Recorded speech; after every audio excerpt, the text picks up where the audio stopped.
Okay, so we have the Lexus is250 2008,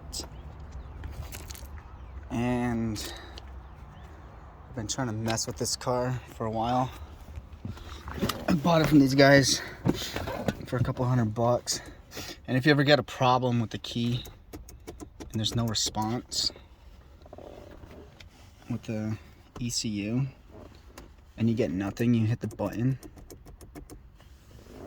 The guy tried to like rip apart the radio. He was trying to fuck with it for a little bit, and then he finally decided just to sell it. I have an is250 too, so that's why I bought it. I just needed some parts from it, so I was just gonna swap parts if I couldn't fix it. But anyways, I tried to fix it. I put a new battery in, went through like every fuse, went through the PCM here, watched a bunch of YouTube videos on what it might or what it could be,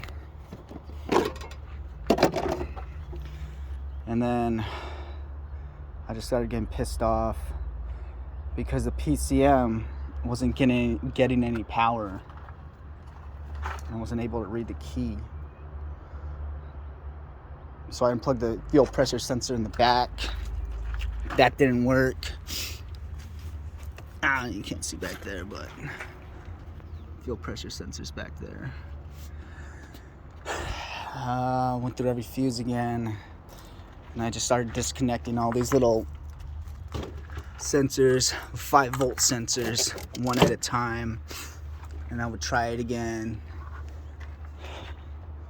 and then I would unplug the second one, try it again, nothing, and I started getting pissed off. I left it alone for a while. I unplugged the fuel pump, still nothing, and then I get to this sensor here. I'm not sure what it is. So here's the dipstick. This sensor right here.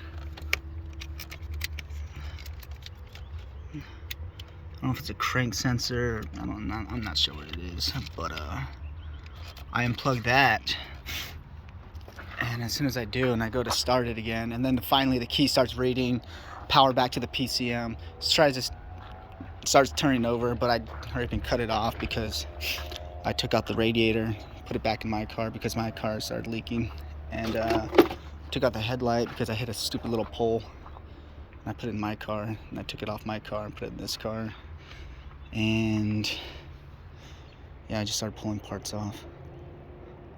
But yeah, check all those little sensors because there was nothing. There was no communication between the PCM and the key. And as soon as I unplugged that, that's it. It just everything just tried to start again. So power came back. So that was the grounding. That little sensor, I need to replace it. Then I need to just get all this stuff back together, radiator, and then yeah, that's pretty much it. The people I bought it from like hit a deer, that's why it's like all fucked up on the bumper here, the hood, the side fender. Other than that, I was just gonna part it out. I was gonna take all the doors out, mirrors, sell it on eBay. Parts will go quick. So yeah, check all those 5-volt sensors, fuel pressure system, or sensor, and yeah, find that ground. I hope this video helps.